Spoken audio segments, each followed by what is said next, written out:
Are you ready to talk about something that's on everyone's mind? You know, those athletes that we used to admire for their incredible bodies and athleticism. But what happens to them after they retire? Some of them stay in top shape, while others, well, let's just say they've relaxed a bit. I'm talking about those athletes who've let themselves go after they hang up their jerseys. And that's exactly what we're going to chat about in this video. We'll be taking a look at some of the most famous athletes who've gone through this transformation, from basketball greats to NFL legends. We'll also hear from experts about why this happens and what, if anything, these athletes are doing to get back in shape. And of course, we'll have a little fun along the way. So grab a snack and let's dive into the topic of athletes who let themselves go after retirement. Take Shaq, for instance. The 7-foot-tall big man who dominated the court as the most physically imposing basketball player ever? Well, after he retired from the NBA, Shaq's weight became a topic of discussion as he gained quite a bit, reaching up to 360 pounds. But even with the weight gain, Shaq remains one of the most popular figures in the world of basketball. And let me tell you, he's still got that larger-than-life personality that everyone loves. You won't believe this, but Shaq has even talked about trying to break the world record for eating hot dogs, which is held by Joey Chestnut. Can you imagine Shaq trying to beat that record? I will say that Shaq's fitness was an issue while he was still playing, even in his prime. Especially for one special teammate, Kobe. Kobe was known for his intense work ethic and dedication to the game, and he was continuously frustrated when Shaq would show up to camp out of shape. Despite this, Shaq and Kobe formed one of the most dominant duos in NBA history and won 3 championships together during their time in Los Angeles. So, even though athletes like Shaq may struggle with maintaining their weight and health after their careers come to an end, they still have that special something that keeps them in the hearts of fans everywhere. And that's certainly true for Shaq, and also his TV co-host. Charles Barkley, or Sir Charles as he's affectionately known, was a powerhouse on the court during his basketball career for the 76ers, Suns, and Rockets. Over my belt. Because if you look at Charles, he has a Santa Claus juicy roll belly. Is it juicy roll belly? Juicy roll cinnamon bun belly. It's just... And now, he's a TV personality, often appearing on shows with his pal Shaq. Barkley was drafted by the 76ers, and at first, he wasn't too happy about it. Why? Because he thought the new salary cap was going to mean he wasn't going to get paid when he came out of college. The 76ers wanted him to lose weight and get down to 285 pounds to draft him 5th overall, so he worked hard to get his weight down to 282 pounds. But then, he had a light bulb moment. He realized that if he didn't reach that weight goal, he could actually make more money. So, what did he do? He hit up Denny's and ordered 2 Grand Slam breakfasts every morning. Can you believe it?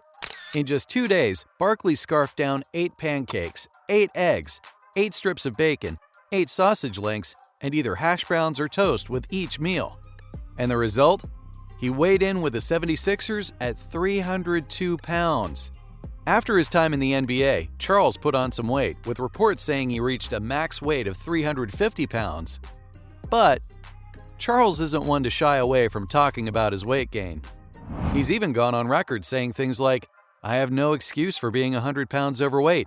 It's just a result of my laziness." It's his realness that makes him known and loved for his larger-than-life personality. And let's be real, that personality extends to his appetite too. Barkley explained, "I only ate rice, corn, and potatoes, which are clearly starches.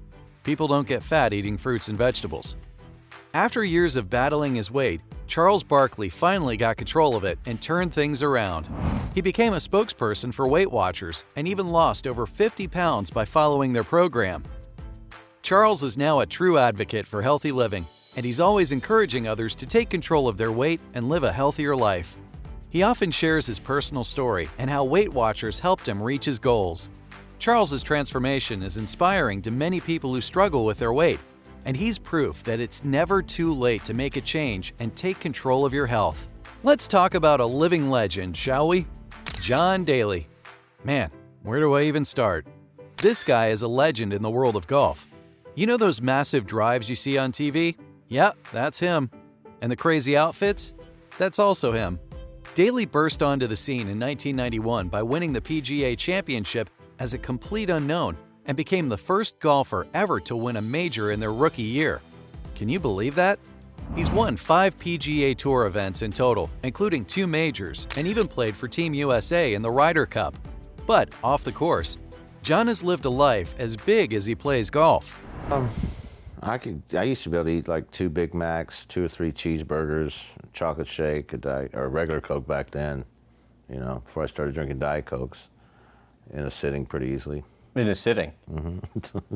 Let's put my 17th birthday, I'll never forget, I was at Elias High School. From his love of heavy drinking and smoking to his gambling habits, he's never been one to shy away from a good time. And let's not forget about that golf swing of his. It may not be the prettiest, but it sure gets the job done. As unique as John's swing is, his approach to diet has been downright extreme.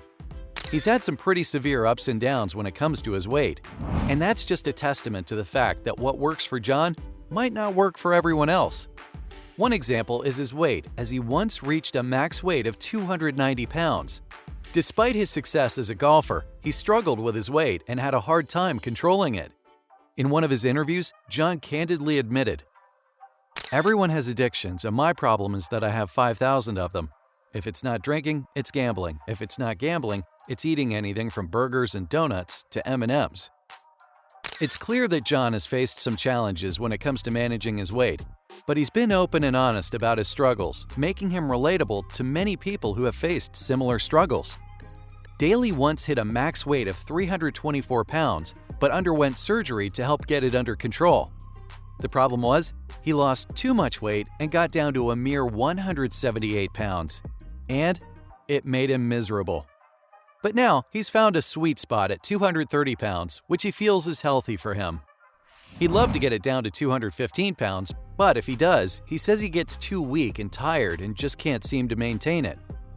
According to John, "I'm just going to be a guy that's going to be a little bit on the heavier side." John, if you're happy, we're happy. Overall, it's not uncommon for athletes to let themselves go after their careers are over. Whether it's due to a lack of discipline or just a change in priorities, it's a familiar story for many athletes. Some are able to get back in shape and regain their fitness, while others struggle with the challenges of weight loss and maintaining a healthy lifestyle. Nevertheless, it's inspiring to see athletes who are able to overcome their challenges and get back on track. It just goes to show you that it's never too late to make a change and improve your health and well-being.